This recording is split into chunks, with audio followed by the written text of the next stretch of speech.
welcome to this week's Matt Attack. Let's get down to business. On my agenda is my sole football rant this week. Obviously the Premier League teams this week announced who they weren't keeping on for next season. Newcastle United released Ryan Taylor. Not a shock on that one. But they released Jonas Gutierrez. Now, for those of you who aren't aware, Jonas Gutierrez is a fantastic footballer. Not just because of his skill, but also because of what he's been through the last year or so. He suffered testicular cancer. He beat it. He came back from it, and Alan Pardew had frozen him out. John Carver took over as manager. Only won 3 games as manager, but that's no point. Gutierrez was brought back into the fold. He scored the goal which kept them up on the last day of the season, and he was dumped by phone call after Ryan Taylor was asked to pass the phone to him. What the fuck? Seriously, this is a man who lived and breathed Newcastle United. He was the one that kept you in Premier League. Mike Ashley, if that was your decision, I'm sorry, there's no words to add to what I've already said about you, my previous Matt Attacks. You have no concept of loyalty, you have no concept of football. You're in football just to make money. Football isn't about just money. Okay, it's about loyalty, it's about heart, it's about passion. None of which you have. I will confess that I'm not the biggest Britain's Got Talent fan. In fact, I have a big problem with Simon Cowell as a concept. Anyone who knows me knows that I have a massive dislike for any kind of manufactured music. And before anyone starts ranting at me for this, McBusted are not manufactured, they did it themselves. They didn't go through Simon Cowell, nothing like this. They did it all their own hard work, okay? But anyway, Britain's Got Talent. A dog, or more like a pack of dogs on this occasion it turns out, won the final. I haven't got a problem so much with a dog winning it. I had a problem a couple of years ago when a group of Hungarians won it because they weren't even living in England when they won it. That's not what Britain's Got Talent is about. I have no problem with the dogs winning because they were trained by the person who lived in Britain, so I've no problem with them winning it. The problem I have is the same problem a lot of people had. Was the dog in the final the one that was actually named? Turns out no. And that, my friend, is deception.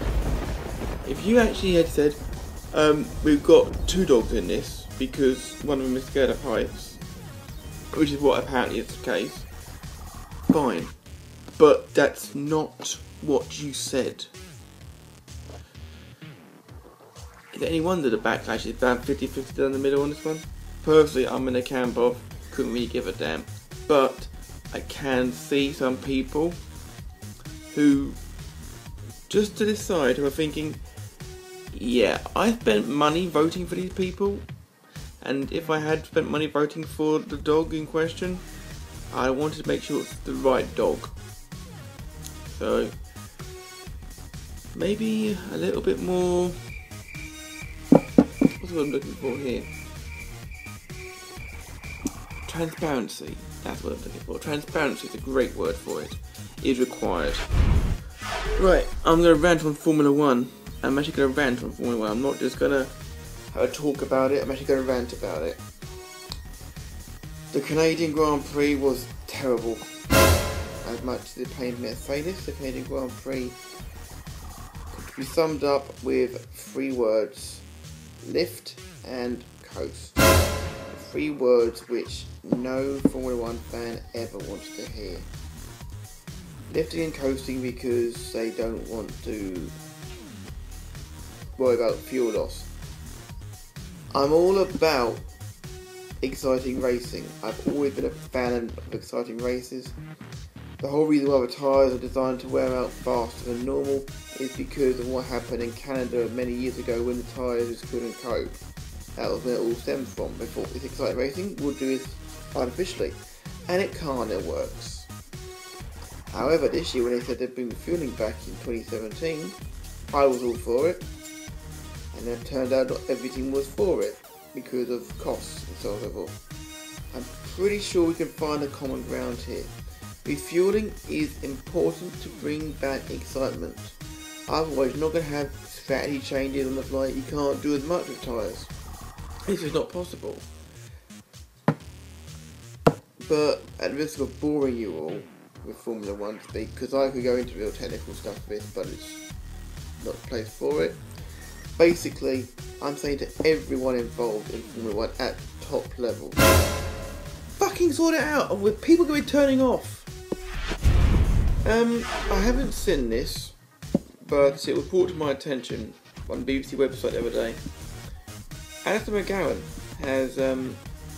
is portraying Jimmy Saville in a play. He's been getting extremely good reviews critically about it from people who know what they're talking about far more than I do. And a lot of people have been slating him for even doing such a thing, and I'm stuck in the middle on this one, to be honest. I don't think it's right to do it in the first place, but a lot of people are saying, oh, it's too soon. No, it's too soon would have been when he was alive still. But it's not glamorising what he did. It's not sanctioning what he did. What it is what am I looking for here?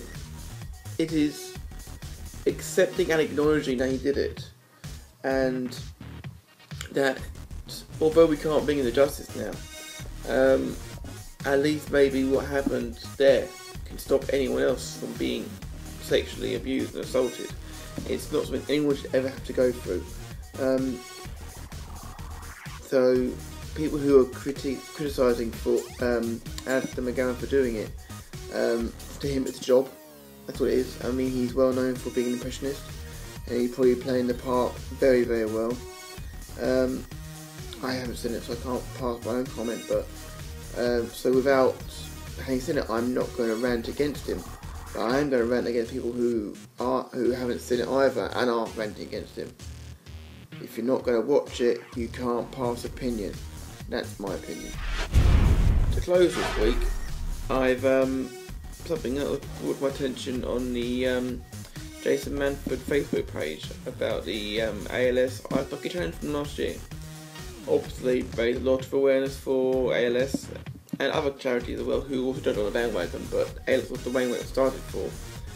And people had brought it to Jason's attention, and obviously he brought it to our attention. Picture of the poster campaign that was put up, someone who quote unquote didn't do the Ice Bucket Challenge last year and now has got motor neuron disease. Newsflash: just because you don't do something doesn't mean you're gonna get it. I give to Cancer Research UK. If I didn't, that doesn't mean I'm gonna get cancer. End of the day, people are very, very unlucky when they get any kind of these diseases. It's all terrible and terrifying to go through.